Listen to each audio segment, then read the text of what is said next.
주후 60년 로마의 한 유대인 죄수가 사슬에 묶인 채 펜을 들고 있었습니다.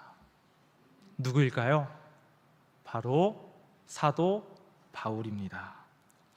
사도 바울은 이제 감옥에 갇혀서 더 이상 자유롭게 복음을 전할 수는 없지만 그의 마음은 소아시아 서쪽 끝에 있는 에베소, 그 에베소 땅에 그리스도인들을 향해 있었습니다. 로마 병사가 지키고 있는 이 작은 방에서 바울은 자신이 3년간 목숨을 걸고 섬겼던 에베소 교회를 떠올리고 있었습니다. 에베소는 바울이 경험했던 그 어떤 도시보다도 복잡하고 위험한 도시였습니다. 대략 25만 명 정도 되는 사람들이 있는 그 거대한 항구 도시 중심에는 고대 그리스의 파르테논 신전이라는, 모든 신들이 모여있는 파르테논 신전보다도 더 엄청나게 큰 규모의 아데미 신전이 우뚝 서 있었습니다. 그 신전은 단순히 종교 건물이 아니었습니다. 그 가운데에는 수천 명의 신전 안에서 몸을 파는 창녀들이 있었던 곳이었고, 온갖 신비 종교와 마술이 성행하는 곳이었죠. 거리마다 은세공업자들이 아데미 신상, 그것을 만들어 팔고 있었고, 온 도시 경제가 이 여신을 숭배하는 것, 그것과 연결되어 있었습니다. 바울이 복음을 전하자 데메드리오라는 은세공업자가 폭동을 일으켰던 것이 사도행전 말씀에 기록되어져 있는데요, 사도행전 19장 26절에서 27절 말씀을 잠깐 살펴보도록 하겠습니다. 제가 읽도록 하겠습니다. 이 바울이 에베소뿐만 아니라 거의 전 아시아를 통하여 수많은 사람을 권유하여 말하되, 사람의 손으로 만든 것들은 신이 아니라 하니 이는 그대들도 보고 들은 것이라. 우리의 이 영업이 천하여질 위험이 있을 뿐만 아니라 큰 여신 아데미 신전도 무시당하게 되고 온 아시아와 천하가 위하는 그의 위엄도 떨어질까 하노라 하더라. 사도 바울은 바울 때문에 우리의 이 은세공업이 망한다라는 외침이 온 도시를 휘둘렀던 그날을 생생히 기억하고 있었을 것입니다. 그런 에베소에 하나님께서 큰 기적을 일으키셨죠. 유대인들과 이방인들이 함께 예수님을 믿게 된 것입니다. 하지만 이것은 새로운 문제를 만들어냈습니다. 회당에서 평생 하나님의 그 율법을 배워왔던 유대인들과 그동안 아데미 신을 섬겼던, 그 안에서 제사를 드리면서 살아왔던 그리스인들이 한 교회에서 예수님을 만나고 함께 만났을 때 갈등이 일어나는 것은 어찌 보면 필연적인 것이었죠. 유대인들은 우리는 아브라함의 후손이고 하나님의 선택을 받은 백성이야, 저들은 이제 막 우상숭배에서 벗어났는데 어떻게 우리랑 같은 대우를 받을 수 있지? 라고 생각했고, 그리스인들은 야, 우리도 같은 예수님을 믿는데 왜 저들은 할례니 음식법이니 하면서 우리를 무시하는 거야? 우리가 뭘 잘못했다라고 그래? 라는 생각을 하였습니다. 더 복잡한 것은 이전에 있었던 그 수많은 행동들이었습니다. 아데미 숭배에서 갓 돌아선 사람들 중에서는 아직 분노를 조절하지 못하거나 거짓말을 습관적으로 하거나 다른 사람을 험담하는 이들이 있었습니다. 심지어 어떤 이들은 성령을 근심하게 하는 말과 행동을 하기도 했죠. 바울은 로마 감옥에서 이 모든 상황을 떠올리면서 깊은 한숨을 쉬었습니다. 그는 에베소에서 3년 동안 밤낮을 지새우며 눈물로 가르쳤던 그 시간을 기억했을 뿐만 아니라 매일 토론하고 복음을 전했던 2년의 세월을 생각했습니다. 하나님의 능력으로 아픈 사람이 고침받고 마술사들이 자신들의 마술책을 가져와서 태우던 그때를 회상했었던 것이죠. 하지만 지금 에베소 상황은 어떤 상황일까요? 여전히 유대인들과 이방인들 사이에 벽이 있는 것입니다. 서로 미워하고 용서하지 못하고 있는 것이죠. 그런 에베소 교인들에게 바울은 펜을 들어 편지를 쓰기 시작한 것입니다. 그의 마음 한켠에는 한 가지 확신이 있었습니다. 하나님이 그리스도 안에서 이미 유대인과 이방인을 하나로 만드셨다라는 것, 그리고 그 놀라운 은혜를 경험한 사람들이라면 반드시 서로를 용서할 수 있다라는 것, 그것이 사도 바울의 확신이었습니다. 오늘은 용서에 대해서 깊은 묵상을 하며 나아가기를 바랍니다. 이것은 우리의 용서에 대한 이야기입니다. 여러분, 우리는 어디까지 용서할 수 있나요? 다시 한번 질문 드립니다. 어디까지 용서하실 수 있으시나요? 우리는 지금 인류 역사상 가장 용서하지 못하는 시대를 살아가고 있습니다. 한국인의 10명 중에 8명이 정치적 갈등이 심하다라고 이야기하고 있다고 합니다. 우리의 다음 세대인 20대 남성의 3명 중에 2명은 페미니스트를 이웃이나 친구로 받아들일 수 없다라고 합니다. 젊은 세대 중 단 22% 정도 되는 사람만이 통일이 필요하다고 생각할 정도로 분열이 심화되었습니다. 고소득과 저소득, 보수와 진보, 여성과 남성, 이 수많은 진영에서 갈등이 심한 것을 우리는 볼 수 있지요. SNS 시대는 이런 상황을 더욱더 악화시켰습니다. 온라인으로 기록된 사진이나 영상은 실수를 영원히 박제해버리고 SNS의 그 알고리즘, 유튜브 같은 그 내용들의 알고리즘은 분노와 증오를 증폭시킬 때가 많습니다. 수많은 연예인의 비극적 죽음에서 보듯 검증되지 않은 의혹만으로도 한 사람의 인생을 파괴하는 시대, 우리가 그러한 시대를 살아가고 있는 것이죠. 용서라는 말이 무색해지는 이 거대한 사회의 흐름 속에서 우리도 용서가 어려운 삶을 살고 있지는 않을까요? 나의 마음속 한 구석에 용서할 수 없는 사람이 있지는 않으신가요? 오늘 우리는 이러한 시대 속에서, 그리고 우리의 인생 속에서 에베소서 말씀을 통해서 우리에게 주시는 하나님의 말씀에 귀를 기울여야 합니다. 더 깊이 들어가기에 앞서서 우리가 살아가는 세상 속에서 통용되는 우리 용서에 대한 내용들을 한번 살펴보고자 합니다. 세상에서는 용서하는 사람을 보고 어떻게 여기고 있나요? 세상 사람들이 말하죠. 용서, 그거 힘없는 사람들이나 하는 이야기야. 용서, 그거 자기 위안이야. 용서, 그거 하면 뭐가 달라지냐? 나약한 소리 하지 마 등등, 이렇게 생각하는 사람들이 있습니다. 물론 짧은 생각이겠지요.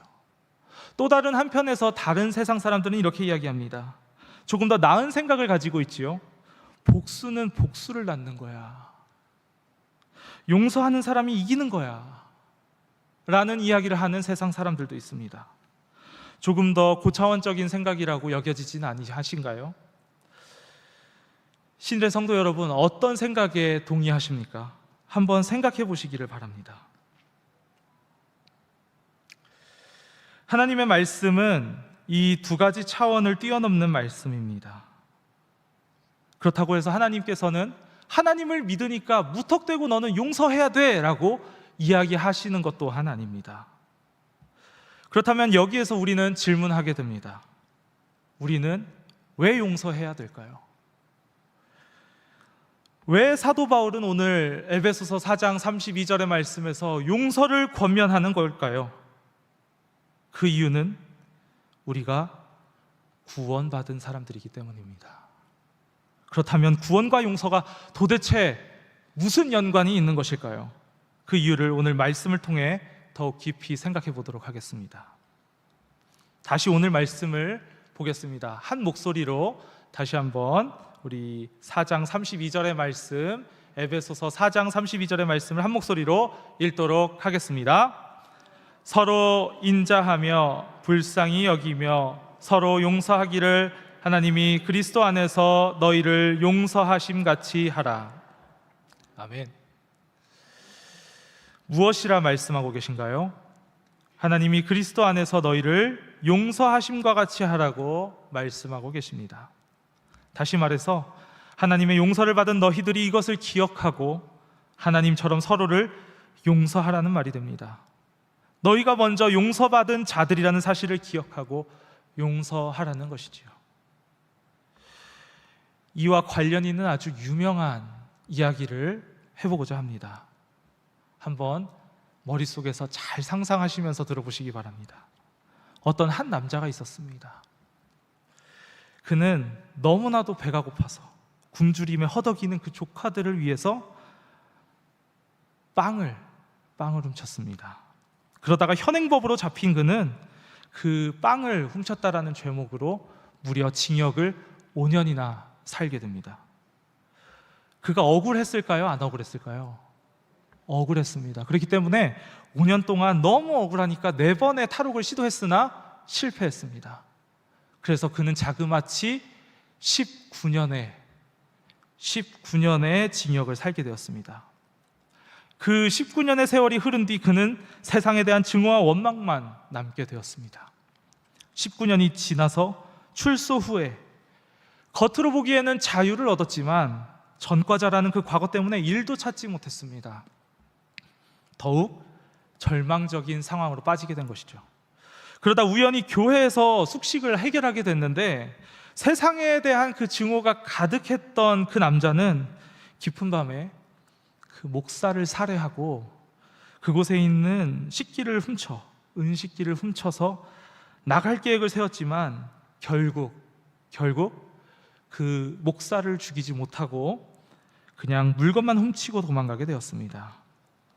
그렇게 물건만 훔쳤으나 또다시 경찰에게 붙잡혀 19년 만에 되찾은 소중한 자유를 다시 한순간 잃게 될 그 위기에 빠진 그 남자에게 교회 목사는 경찰들에게 자신의 은식기를 그에게 선물로 줬다고 말하고 은촛대를 덤으로 주면서 그를 구해줍니다. 그렇습니다. 이 내용 너무나도 잘 알고 계시지요? 이것은 19세기 프랑스의 빅토르 위고라는 작가가 쓴 레미제라블의 내용입니다. 은촛대를 주었던 목사가 장발장에게 진심을 담아서 남겼던 말을 뮤지컬 대사로 한번 해보겠습니다. 자, 목사의 말입니다. 장발장에게 이렇게 이야기합니다. 내 형제여, 이것을 기억하시오. 이 사건 속에서 더 큰 계획을 보시오. 당신은 이 귀한 은을 정직한 사람이 되는데 사용해야 하오. 순교자들의 증언과 예수 그리스도의 순환과 피로 하나님께서는 당신을 어둠으로부터 일으키셨소. 난 하나님을 위해 당신의 영혼을 샀소. 빵 하나만 훔쳐도 징역이 5년인데 은그릇을 훔쳤을 때에는 어떤 형량이 나왔을지 모릅니다. 그런 상황 속에서 목사는 아무 조건 없이 이 장발장을 용서했습니다. 그리고 그 목사의 용서는 장발장에게 전혀 새로운 세계로 초대를 하게 되었습니다. 세상을 증오하고 미워할 수밖에 없었던 장발장에게 용서를 통해 새로운 삶을 알게 한 것이죠. 장발장은 증오와 미움, 원망을 녹이고 선과 사랑과 질서가 있는 세계로 발을 딛게 되었습니다. 장발장이 발을 들인 전혀 다른 세계, 그곳이 어디인가요? 바로 하나님 나라입니다. 그리고 장발장보다 훨씬 전에 사도 바울은 장발장과 같은 경험을, 아니 비교할 수 없는 경험을 하게 된 것이지요. 다시 오늘 말씀을 함께 읽겠습니다. 에베소서 4장 32절 말씀 다시 읽겠습니다. 서로 인자하며 불쌍히 여기며 서로 용서하기를 하나님이 그리스도 안에서 너희를 용서하심과 같이 하라. 아멘. 뒷부분을 주목하십시오. 사도 바울은 그 누구보다도 예수님을 핍박하고 제자들을 핍박하는 사람들이었습니다. 그런 그가 다메섹으로 가던 도중 예수님을 만나며 놀라운 경험, 용서의 경험을 하게 되었습니다. 예루살렘 교회가 원수 중에서도 원수인 자신을 받아들여준 은혜 또한 있었습니다. 그렇기에 사도 바울은 알고 있었습니다. 이 용서라는 것이, 내가 한다고 생각했던 그 용서라는 것이 내가 하기에 앞서서 하나님의 용서하심으로부터 시작된다라는 것을 말이죠. 하나님의 용서를 받은 자들은 용서를 할 수 있는 것이구나. 하나님의 그 조건 없는 용서를 받은 자들은 그 용서의 원동력이 하나님의 사랑의 용서로부터 오는 거라는 사실을 알았던 것입니다. 하나님이 그리스도 안에서 자신들의 모든 죄를 용서해 주셨다면 그 은혜를 받은 사람들이 어떻게 서로를 용서하지 못할 수 있겠습니까? 십자가에서 유대인과 이방인의 막힌 담을 허무신 예수님을 생각한다면 그분의 몸인 교회에서 어떻게 서로를 미워할 수 있을까요? 이것은 에베소 교인들뿐만 아니라 오늘 우리에게도 유효합니다. 더군다나 하나님의 용서는 어떤 용서였나요? 바로 무조건적인 용서였습니다. 로마서 5장 8절 말씀처럼 우리가 아직 죄인 되었을 때에 그리스도께서 우리를 위하여 죽으심으로 하나님께서 우리에 대한 자기의 사랑을 확증하셨느니라. 우리가 아직 죄인 되었을 때에, 하나님을 외면할 때에, 하나님을 모르고 있을 때에 하나님께서 먼저 손 내미신 용서입니다. 세상의 용서, 우리가 알고 있는 용서는 어떻습니까?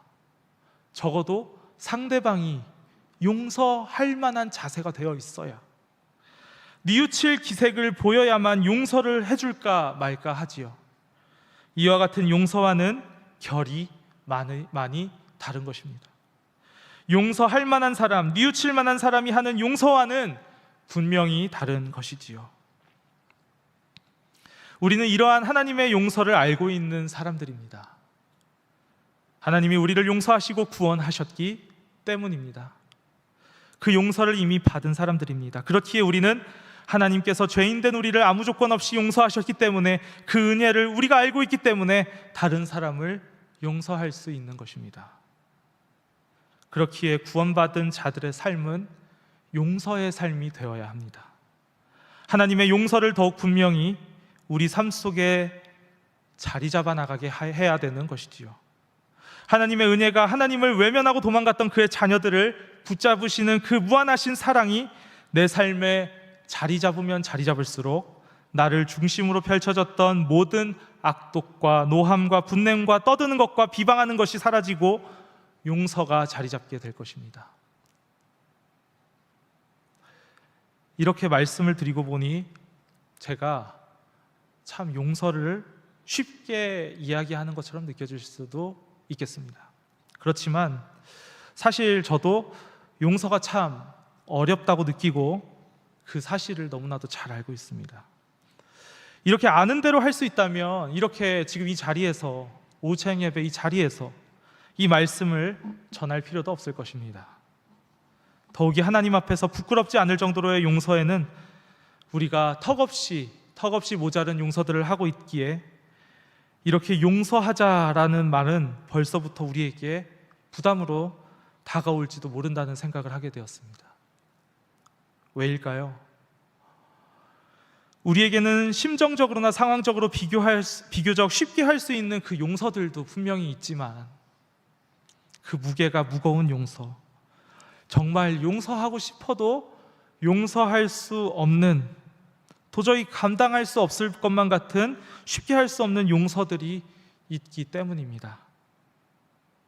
그러나 용서를 통해 얻게 되는 유익을 생각하며 하나님 나라에 더욱 깊이 한 발자국 다가갈 수 있는 우리들이 될 수 있으면 좋겠습니다. 용서를 한다고 해서 피해를 입은 그 사람이 물리적인 피해나 정신적인 고통이 사라지지는 않을 것입니다. 그렇지만 이 용서를 통해 용서를 한 사람과 그 용서가 스며든 공동체는 폭력과 복수, 증오가 난무한 세상 속에서 그 폭력의 사슬로부터 비로소 풀려날 수 있습니다. 괴로운 기억이 지워질 수는 없겠지만 적어도 그 폭력의 노예가 되지는 않는다는 것이지요. 이것이 하나님이 정말로 우리에게 바라시는 것입니다. 하나님께서는 우리가 사랑과 은혜가 가득한 통로가 되기를 바라시는 것이지요. 용서가 바로 그 통로입니다. 하나님으로부터 힘을 얻어, 그 용서의 힘을 얻어 그 힘으로 말미암아 이루어지는 용서는 정의로우신 하나님께서 이 세상의 팽배한 죄를, 악을 다루시는 가장 중요한 방식이면서도 어두운 세상 한복판에 빛의 길을 여시는 사랑과 은혜가 가득한 통로의 역할을 하는 것입니다. 용서는 손해보는 행동이라는, 힘없는 사람이 하는 합리화라는 그 폭력의 법칙과 굴레에 갇혀 있는 세상 속에서 우리가 용서한다라는 것은 빛과 소금의 역할을 감당하는 하나님의 사랑을, 은혜를 의지해 하나님의 나라를 이루어가는 그리스도인들의 아주 고귀한 사명이라는 것입니다. 신일의 성도 여러분, 저는 여러분의 아픔과 고통, 용서의 자리를 감히 상상할 수 없습니다. 그렇기 때문에 이것을 상황과 맥락과 상관없이 무조건 법칙으로 이렇게 해야만 해 라고 말할 수도 없습니다. 1000명의 사람이 있다면 1000가지의 다른 상황과 용서할 수 없는 이유가 있을 것입니다. 그렇지만 분명한 것은 하나님의 용서를 우리의 마음속 깊이 새기게 될 때 우리는 점점 용서할 수 있는 용기를 갖게 될 것입니다. 혹 용서해야 한다는 것을 알면서도 용서하지 못하는 자기 자신을 발견하고 계신지요? 혹은 상대방이 용서받을 자격조차 되지 않는다는 생각에 용서하기 어렵지는 않으신지요? 그 모든 용서를 할 수 있는 없는 조건들을 버려두고 오직 우리가 용서할 수 있는 이유, 예수 그리스도의 보혈로 말미암아 아직 죄인 되었을 때에 하나님께 용서받은 우리만이 할 수 있는 그 용서의 용기를 가지고 하나님이 보시기에 아름다운 용서를 이루어가는 우리가 될 수 있기를 소망합니다. 그리하여 하나님의 나라에 더욱 깊이 발걸음하는 우리 모든 신일의 성도들 될 수 있기를 소망합니다. 함께 기도하겠습니다. 사랑과 은혜가 풍성하신 하나님 아버지, 오늘 에베소서 말씀을 통해 용서에 대한 진리를 깨닫게 해주심을 감사드립니다. 우리가 먼저 하나님의 무조건적인 용서를 받은 자들임을 기억하게 하여 주시옵소서. 우리가 아직 죄인 되었을 때에 그리스도께서 보여주신 그 크신 사랑과 용서를 기억하며 우리도 서로를 용서할 수 있는 용기와 힘을 더하여 주시옵소서. 비록 용서가 어려울지라도 하나님의 은혜로 말미암아 불쌍히 여기는 마음으로 서로를 용서하는 우리가 될 수 있게 하여 주시옵소서. 이 한 주간도 하나님의 용서를 경험하며 그 은혜로 서로를 사랑하는 아름다운 공동체가 될 수 있게 하여 주시옵소서. 이 모든 말씀 예수 그리스도의 이름으로 기도드립니다. 아멘.